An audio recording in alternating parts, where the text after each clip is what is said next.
কুরআনে একটা অসাধারণ নীতি বারবার আমাদের চোখে পড়ে, আর সেটা হলো সত্যিকারের শক্তি দেখাতে বিশাল সৈন্য সামন্তের কোনো দরকার হয় না, বরং সবচেয়ে ছোট, সবচেয়ে তুচ্ছ জিনিস দিয়েই সবচেয়ে বড় অহংকারকে ভেঙে দেওয়া হয়, আর সেই পতনটা হয় চরম অপমানের। তো প্রশ্নটা হলো, এই যে মিথ্যা শক্তি, এর আসল চেহারাটা ঠিক কিভাবে সবার সামনে আসে? আমরা হয়তো ভাবি বিশাল যুদ্ধ হবে, মহাকাব্যিক সংঘাত হবে, কিন্তু কোরআন আমাদের একদম অন্য একটা ছবি দেখায়, অনেক বেশি সূক্ষ্ম কিন্তু অনেক বেশি গভীর। চলুন সেই পথে এগোনো যাক। দেখুন, এখানে দুটো একদম বিপরীত ধারণা। একদিকে দুনিয়া ভাবে ক্ষমতাকে হারাতে গেলে পরাক্রমশালী সেনাবাহিনী লাগবে, বিশাল আয়োজন লাগবে। আর অন্যদিকে কোরআন আমাদের নজরটা নিয়ে যাচ্ছে একদম ক্ষুদ্র, আপাতদৃষ্টিতে নগণ্য সব সৃষ্টির দিকে। তো আজ আমরা এরকমই 5টা অসাধারণ উদাহরণ নিয়ে কথা বলবো। আমরা দেখব ক্ষমতার ঔদ্ধত্য কিভাবে একটা সাধারণ মাছির কাছে হেরে যায়, একটা উইপোকা কিভাবে মস্ত বড় ভ্রম ভেঙে চুরমার করে দেয়, আর একটা কাক কিভাবে মানুষের অহংকারকে শিক্ষা দেয়। এরপর দেখব শয়তানের ফিসফিসানি কিভাবে শূন্যে মিলিয়ে যায়, আর সবশেষে আগুন কিভাবে নিজেকেই ধ্বংস করে। প্রত্যেকটা গল্পই কিন্তু দারুণ শক্তিশালী। চলুন আমাদের আলোচনা শুরু করা যাক তাগুত দিয়ে। তাগুত জিনিসটা কি? এটা শুধু একটা সভ্য না, এটা হলো সেই সব মিথ্যা আর অহংকারী শক্তি যারা নিজেদেরকে খোদাই সত্যের ওপরে ভাবতে শুরু করে। আর আমরা দেখব এই অহংকারকেই কত অবাক করা উপায়ে ভেঙে দেওয়া হয়। আচ্ছা, একবার ভাবুন তো, বিশাল বিশাল শক্তিশালী সব মূর্তির কথা, তাদের ক্ষমতাকে চ্যালেঞ্জ করতে কি লাগতে পারে?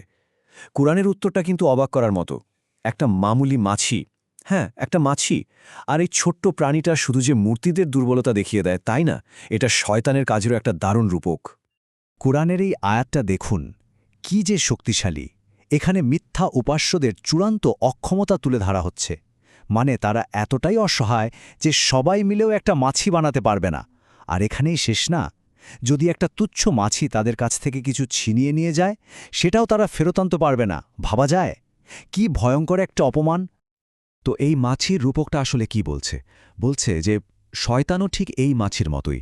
সে এসে আমাদের মনোযোগ নষ্ট করে দেয়, আমাদের নিষ্ঠা, আমাদের ইখলাস চুরি করে নিয়ে যায়, আর একবার যা হারিয়ে যায় সেটা আল্লাহর রহমত ছাড়া ফিরে পাওয়া যে কি কঠিন। আচ্ছা, একটা মাছি যদি মনোযোগ নষ্ট করতে পারে, তাহলে ভাবুন তো একটা উইপোকা কি করতে পারে। চলুন আমাদের দ্বিতীয় গল্পে যাই।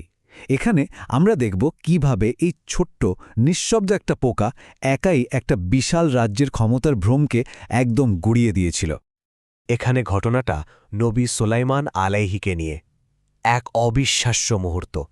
তার এত ক্ষমতা, এত প্রতাপ, কিন্তু তার মৃত্যু হল এতটাই চুপিসারে যে তার অধীনে থাকা শক্তিশালী জিনরাও কিচ্ছুটি টের পায়নি। আর এই বিরাট সত্যটা প্রকাশ করল কে জানেন?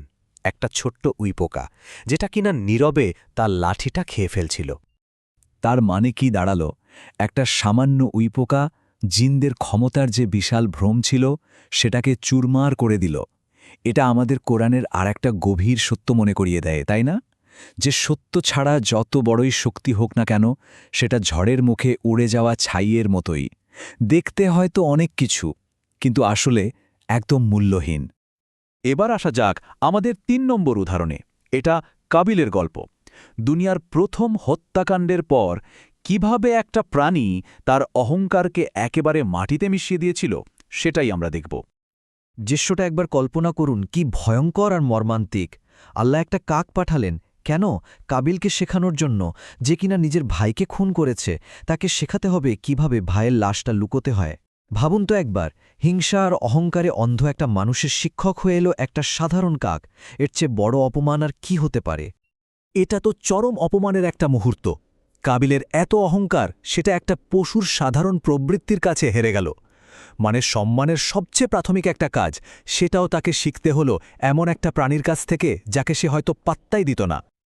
এতক্ষণ তো আমরা জলজ্জান্ত প্রাণীর কথা বললাম।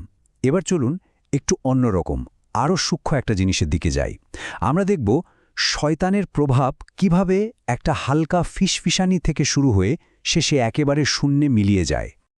বিচার দিবসের এই আয়াতটা দেখুন, কি ভয়ঙ্কর সত্যি। শয়তান সেদিন পরিষ্কার বলে দেবে, আমার তো তোমাদের উপর কোনো ক্ষমতাই ছিল না, আমি তো শুধু ডেকেছি আর তোমরা সাড়া দিয়েছ, কাজেই নিজেদেরকেই দোষ দাও। শয়তানের ক্ষমতার পুরো চক্রটা এখানে কি সুন্দরভাবে দেখানো হয়েছে দেখুন। শুরুটা হয় কোত্থেকে? শূন্য থেকে, একটা সামান্য ফিসফিসানি মাত্র। তারপর কি হয়? আমরাই আমাদের প্রতিক্রিয়ার মাধ্যমে ওকে শক্তি দিই, আর একদম শেষে সে নিজেই স্বীকার করে নেয় যে সে আসলে কিছুই ছিল না। ভাবা যায়, কি বিরাট এক ধোবা। আর আমাদের শেষ উদাহরণটা হলো আগুনের। এখানে আমরা দেখব কিভাবে অহংকারের সবচেয়ে বড় প্রতীক আগুন নিজেই নিজেকে ধ্বংস করে ফেলে। এখানে ঐশ্বরিক ন্যায়বিচারের একটা নিখুঁত ছবি আমরা দেখতে পাই। আবু লাহাব নামটার মানেই হল আগুনের শিখার বাবা, আর তার পরিণতিটা দেখুন, ঠিক সেই লেলিহান আগুনেই সে পুড়ে ছাই হয়ে গেল। যে জিনিসের সে প্রতীক ছিল সেটাই তাকে শেষ করে দিল। ব্যাপারটা আরও পরিষ্কার হয় যখন আমরা দেখি শিখার পিতা আবু লাহাব আগুনের শিখাতেই ধ্বংস হচ্ছে, আর তার স্ত্রী, যে ছিল কাঠ বহনকারী, সে নিজেই সেই আগুনের জ্বালানি হয়ে গেল, যে আগুনের সে সেবা করত। তার মানে অহংকারীরা শেষ পর্যন্ত নিজেদের তৈরি করা প্রতীক দিয়েই শেষ হয়ে যায়। তাহলে সব মিলিয়ে আমরা কি দেখলাম? মাছি চোখে আঙুল দিয়ে দেখিয়ে দিল দূষণ, উইপোকা ভেঙে দিল মস্ত বড় ভ্রম, কাক লজ্জা দিল অহংকারকে, ফিসফিসানিটা মিলিয়ে গেল শূন্যে, আর আগুন সে তো নিজেকেই খেয়ে ফেলল। মূল কথা হলো অহংকারীর শক্তির চক্রটা সবসময় খুব ছোট কোনো চিহ্নের মাধ্যমে চরম অপমানে শেষ হয়।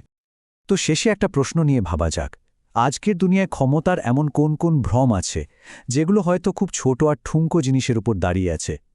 কোরআনের এই নীতিটা আমাদের আজকের পৃথিবীতে কতটা প্রাসঙ্গিক, এটা নিয়ে কিন্তু আমাদের সবাইকে ভাবতে হবে।